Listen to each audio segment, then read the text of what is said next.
7h-10h sur Radio Courtoisie, suivez la ligne droite. Avec les progrès médicaux, l'espérance de vie s'allonge et la question de la mort s'installe, ou plutôt celle du bien mourir. Mais au-delà de la vieillesse, le choix de sa mort s'impose pour bon nombre de citoyens au nom des libertés individuelles. Mon corps, mon choix, ma mort, mon choix, voilà le nouveau slogan en vogue dans notre société moderne. Que faut-il en penser? Au-delà de la réalité juridique et logistique, est-ce éthique de légitimer la fin de vie et d'y impliquer nos politiques et nos soignants? Suicide assisté, euthanasie, mourir dans la dignité, nombreux sont les termes, mais à quoi renvoie-t-il vraiment? Que permet la législation actuelle en France et ailleurs? Et que nous promet le projet de loi porté par le gouvernement? Alors ce sont toutes ces questions auxquelles nous allons tenter de répondre avec nos deux invités. Sandrine Doggerseuch, bonjour. Bonjour. Vous êtes députée du Rassemblement national dans la 3e circonscription des Pyrénées-Orientales. Vous êtes membre de la Commission des affaires sociales et vous siégez dans cette commission spéciale pour l'examen du projet de loi relatif à l'accompagnement des malades et de la fin de vie. Merci d'être avec nous ce matin. Nous sommes aussi avec Brieux-Leroy, directeur d'un EHPAD dans une commune du Rhône près de Lyon. Bonjour Brieux-Leroy. Bonjour. Merci aussi à vous d'avoir accepté notre invitation. Donc après avoir été sans cesse repoussé, nous voyons enfin se profiler le projet de loi sur la fin de vie. Hier, lundi 22 avril, la commission spéciale en charge de ce texte s'est réunie pour la première fois. Ils sont 71 parlementaires issus de tous les partis à travailler sur cette réforme portée par l'ancienne ministre de la Santé, Agnès Firmin-Lebaudot, aujourd'hui députée Horizon. Madame la députée, quel est l'objectif de cette commission et quels ont été les fruits de cette première journée de débat? Alors c'est comme une commission en fait permanente. On travaille le texte en amont pour faciliter donc le travail du texte dans l'hémicycle. Alors après, comme le gouvernement veut absolument que ce texte passe, ça a permis quand même notamment de faire participer des pro-euthanasie, je dirais, dans cette commission et d'en faire vraiment de faire passer absolument ce texte qui n'aurait peut-être pas été adopté avant la commission des affaires sociales. Parce que ce texte, donc, il a été présenté le 10 avril en Conseil des ministres, après des mois donc, de report, de négociations. Est-ce qu'il est vraiment amené à évoluer avec l'ouverture de cette commission spéciale? Est-ce qu'il y a un débat apaisé qui est possible? Ou alors pour vous, les dés ils sont jetés d'avance, il n'y a pas vraiment de débat? Alors la commission spéciale de fin de vie, en fait, on auditionne quand même des personnels soignants, des médecins, un tas de personnes en fait qui quotidiennement ont aussi été face à la fin de vie, hein. Donc pour l'instant, on est dans des auditions. Donc après, on prendra les décisions après plus tard. C'est comme j'ai dit tout à l'heure, c'est une préparation en fait avant le passage du texte dans l'hémicycle. D'accord. Alors, Brieux-Leroy, le gouvernement donc s'empare enfin de ce texte de cette question de la fin de vie. Vous, qu'est-ce que vous en attendez et qu'est-ce que vous demandez aux députés qui vont être amenés à voter ce texte? Alors, il faut savoir quand même que... Je vous en prie, pardon. Après, je demanderai à Brieux-Leroy ce qu'il en pense aussi. Excusez-moi. Je vous en prie. Excusez-moi. Écoutez, nous, au sein de notre groupe, nous avons liberté de vote. Voilà, déjà, c'est un texte de société. Donc, c'est un texte où on touche à l'intime. Et puis, c'est un texte... les décisions sont en fonction très souvent de ce qu'on a vécu, en fait, hein. Donc, après, effectivement, nous sommes, nous, au sein de notre groupe, pour le développement des soins palliatifs. Il faut soigner avant tout, hein, c'est le plus important. On ne peut pas, en 2024, souffrir de douleur. La souffrance fait une demande après d'euthanasie. Si on souffre trop, c'est normal. On ne peut pas rester seul avec ces douleurs. Et puis, il faudrait même un plan Marshall de la douleur, en fait. La souffrance amène ces demandes d'euthanasie, de suicide assisté.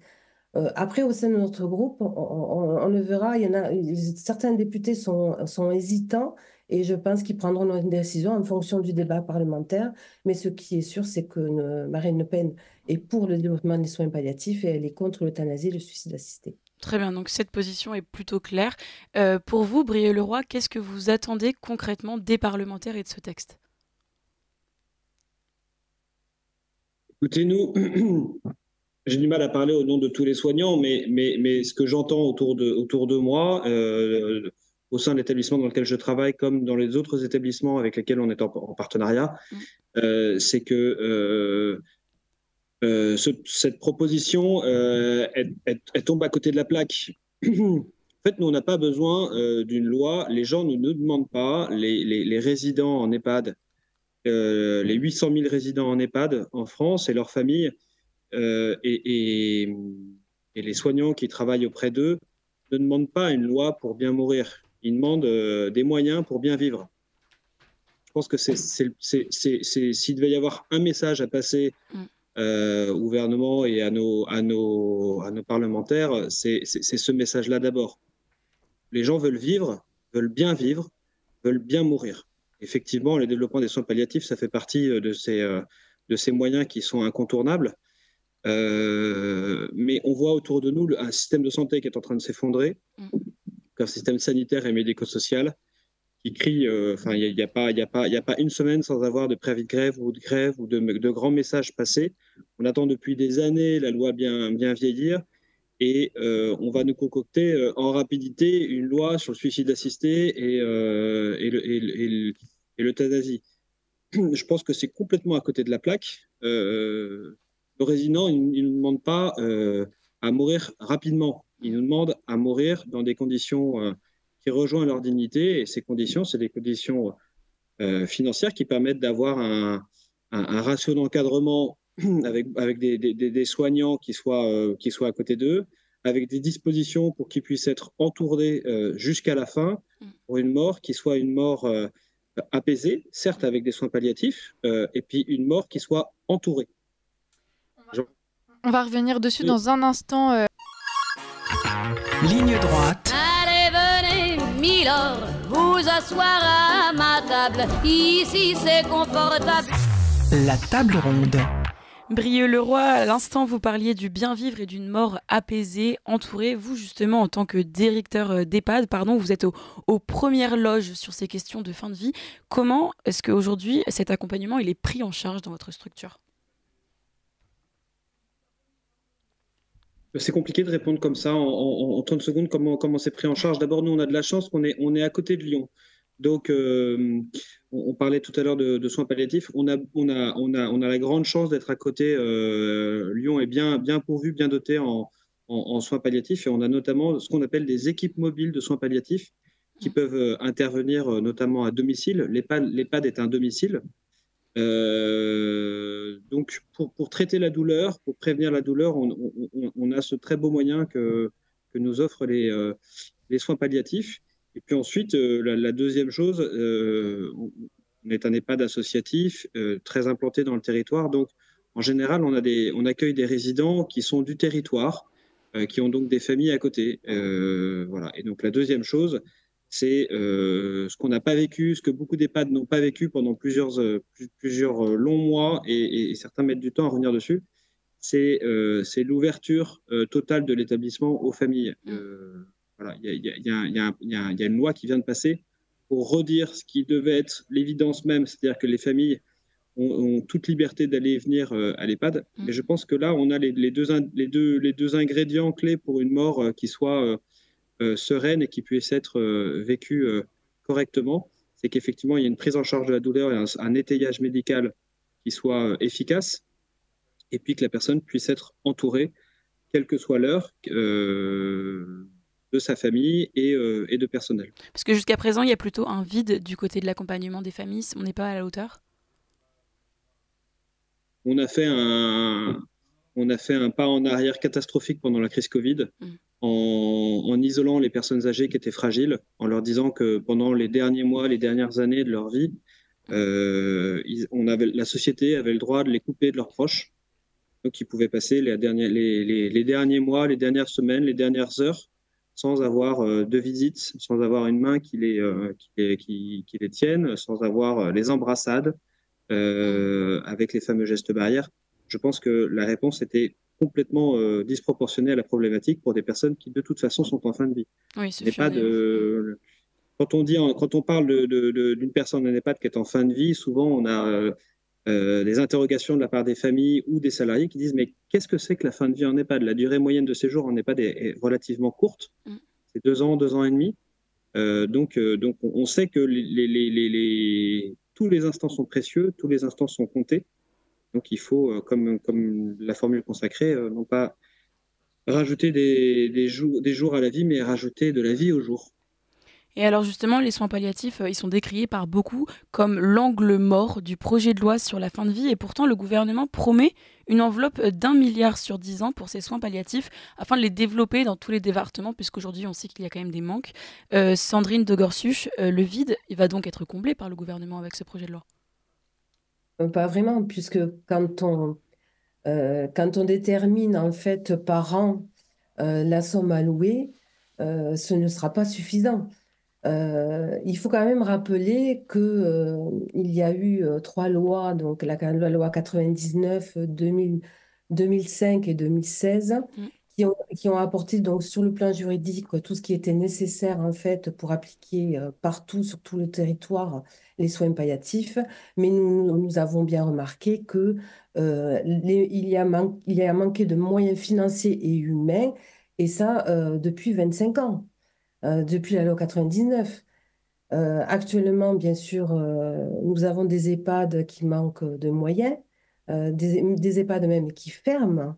Nous avons des centres médico-sociaux aussi qui ne fonctionnent pas bien. Et d'ailleurs, nous voyons sur le nouveau projet de loi qu'ils veulent créer 20 maisons d'accompagnement. Mais voilà, le souci, c'est qui c'est qu'ils vont mettre en fait dans ces structures. Il est là le souci. Je rappelle quand même que nous avons actuellement 20 départements qui sont dépourvus d'unités de soins palliatifs. Voilà. Surtout dans la ruralité.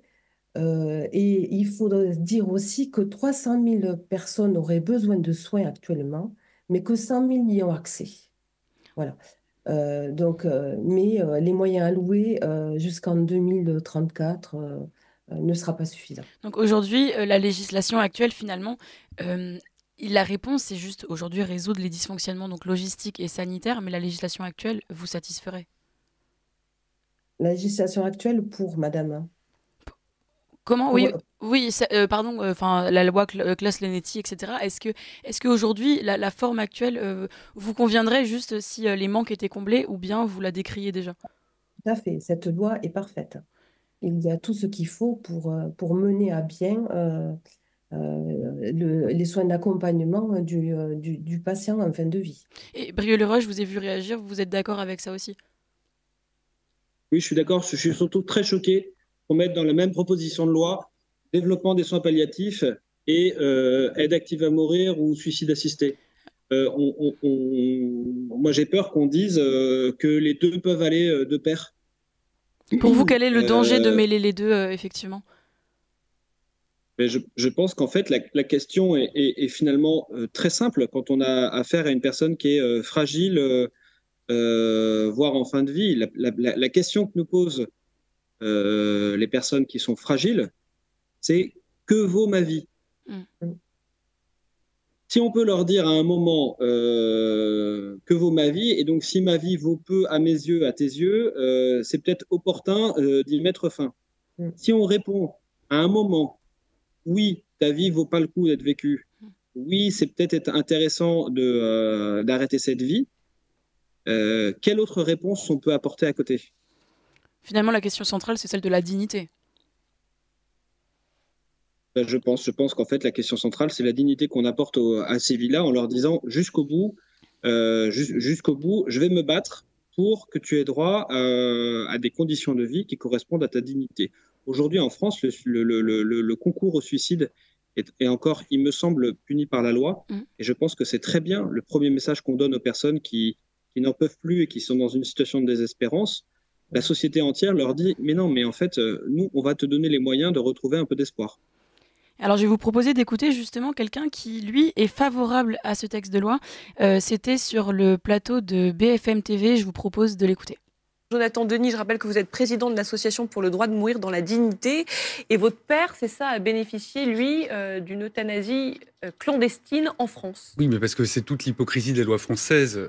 Et le témoignage de Yannick est magnifique. Mais en France, effectivement, on tolère que vous puissiez partir tels des parias, des fugitifs, fuir votre pays, en Belgique, si vous avez les connaissances, ou en Suisse, si vous avez les moyens, parce que faut-il le rappeler, la Suisse, un suicide assisté, c'est 10 000, 12 000 euros. Et il y a des euthanasies clandestines qui se passent dans notre pays.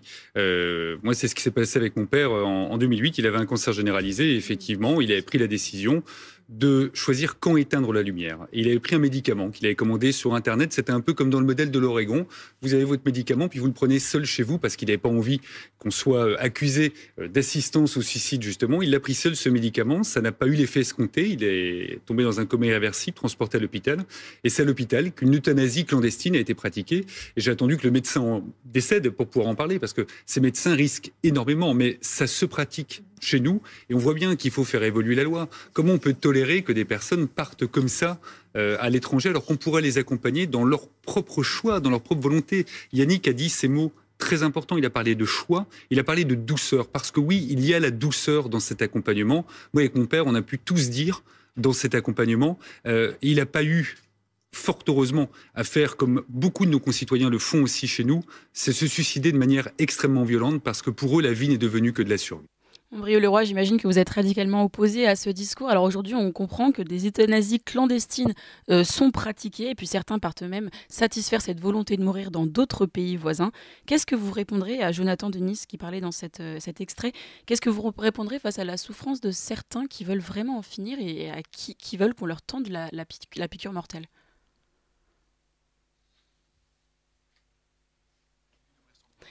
Alors, votre micro, a priori, est coupé.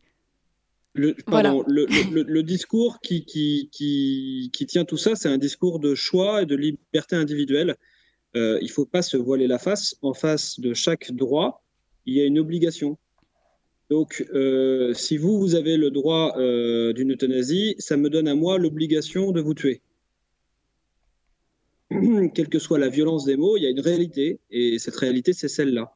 Et on touche à un interdit fondamental. Ce n'est pas le seul dans la société comme interdit fondamental, mais cet interdit fondamental qui est l'interdit de tuer l'autre, y compris et peut-être encore plus l'autre quand il est fragile.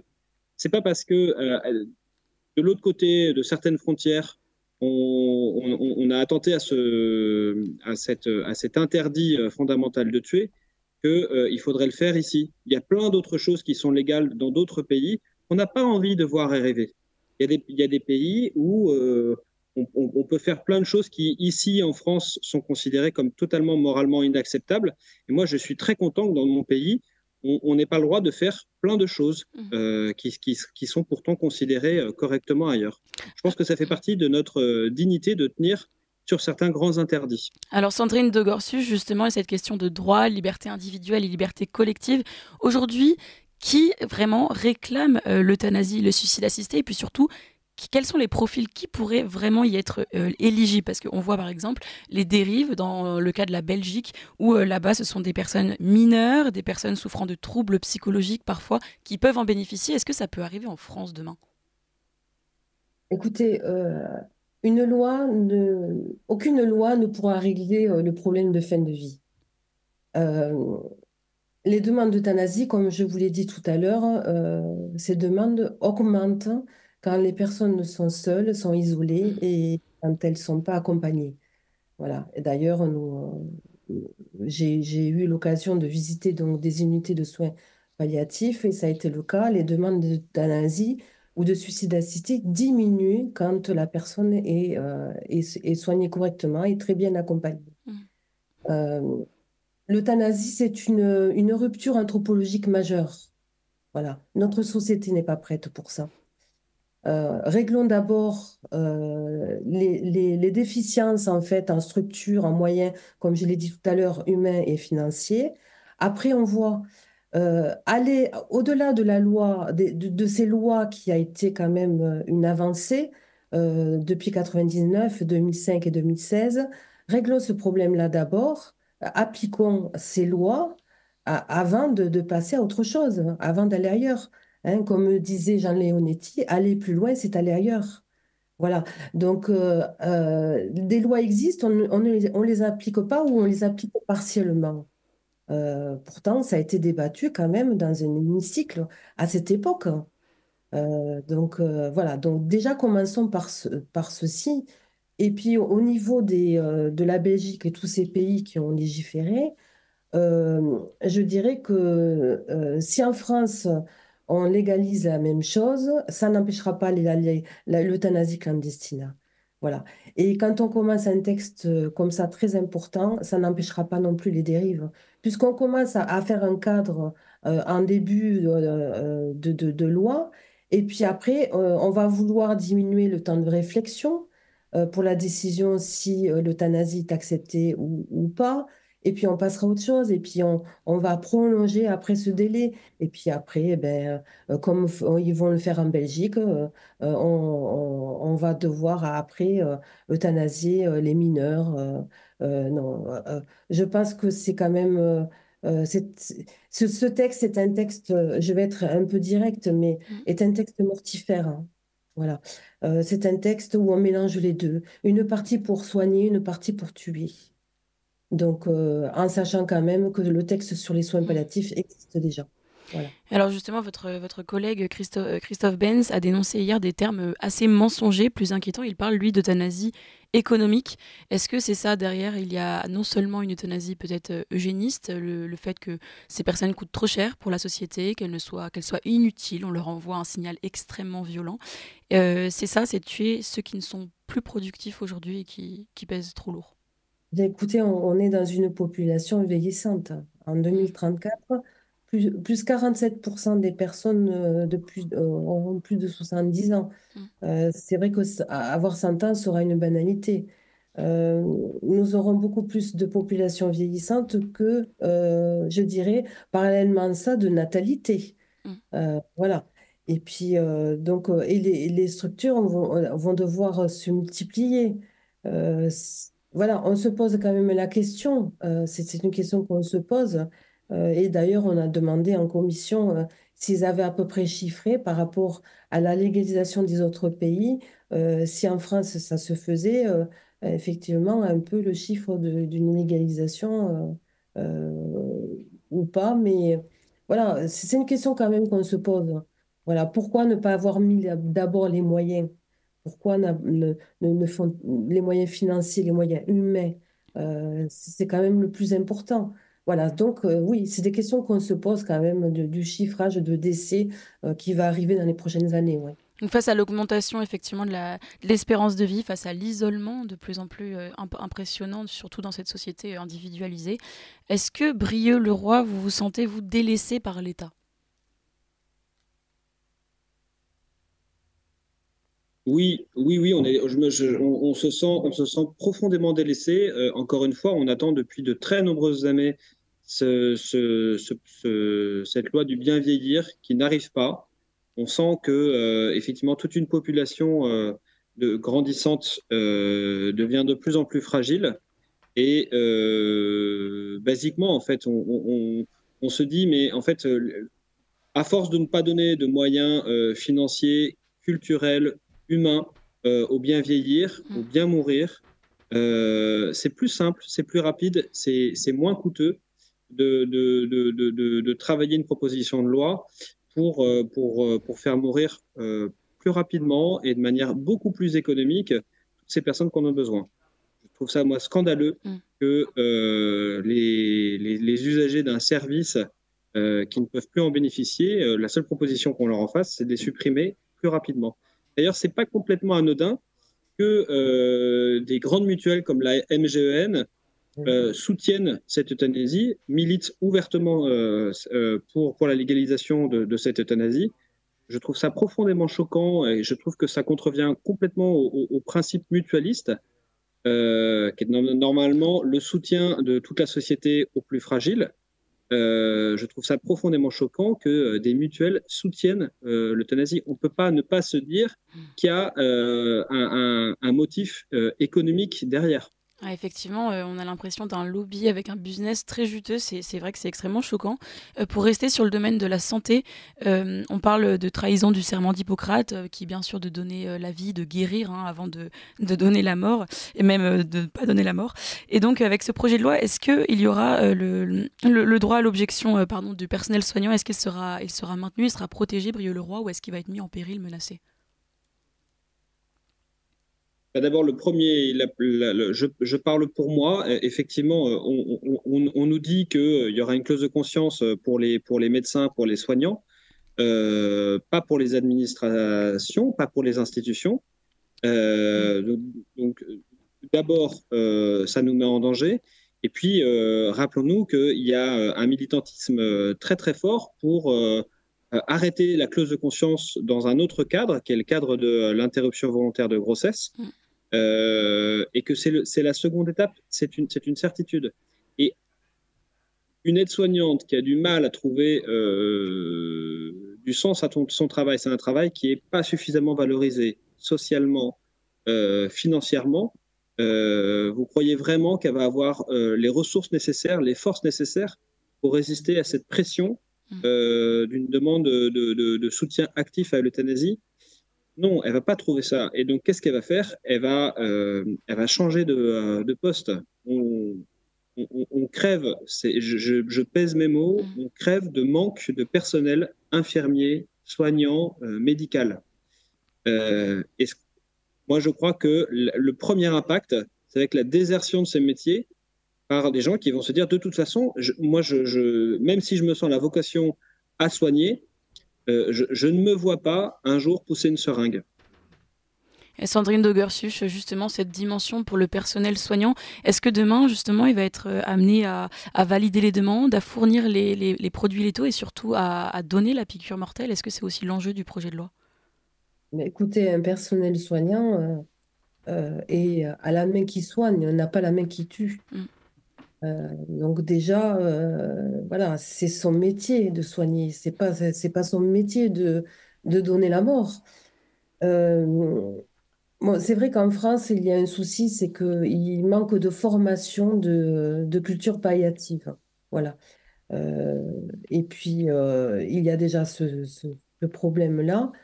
Et puis, je dirais que il y a une grande méconnaissance hein, des soins palliatifs également. Comme il y a un manque d'information, la population est très mal informée d'ailleurs sur les droits, sur leurs droits en fait, hein, comme le non-acharnement thérapeutique par exemple. Mais nous savons actuellement que 800 000 soignants sont opposés à ce projet de loi sur l'aide à mourir, qui d'ailleurs, je dirais entre guillemets, le gouvernement n'est pas courageux d'ailleurs de nommer exactement les termes euthanasie ou suicide assisté, alors que dans les autres pays, ils l'ont fait. Hein, voilà, ça c'était une petite Et parenthèse. justement, à ce sujet, sur le fait de mal nommer les choses, l'État, lui, on a l'impression que c'est presque un faux débat. Je voulais revenir à la Convention citoyenne, notamment, où plus de 180 personnes avaient été désignées, tirées au sort pour travailler, se pencher hein, pendant 9 week-ends sur la fin de vie. Certains ont dénoncé des questions biaisées, un débat orienté. On a l'impression un peu d'une démocratie participative factice, pardon. Est-ce que c'est aussi votre regard là-dessus? Alors, la Convention citoyenne a fait son travail, hein, il y a pas de souci, mais on peut néanmoins se questionner. J'ai mis des réserves sur les informations données en fait, aux citoyens tirés au sort. Est-ce qu'ils ont eu vraiment toutes les informations et les connaissances objectives pour pouvoir se prononcer, en fait?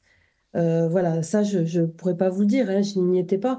Mais n'a-t-on pas cherché plutôt le choix des intervenants, est-ce à peser sur leur décision finale? Mais bon, c'est le choix démocratique, donc je respecterai leur choix final.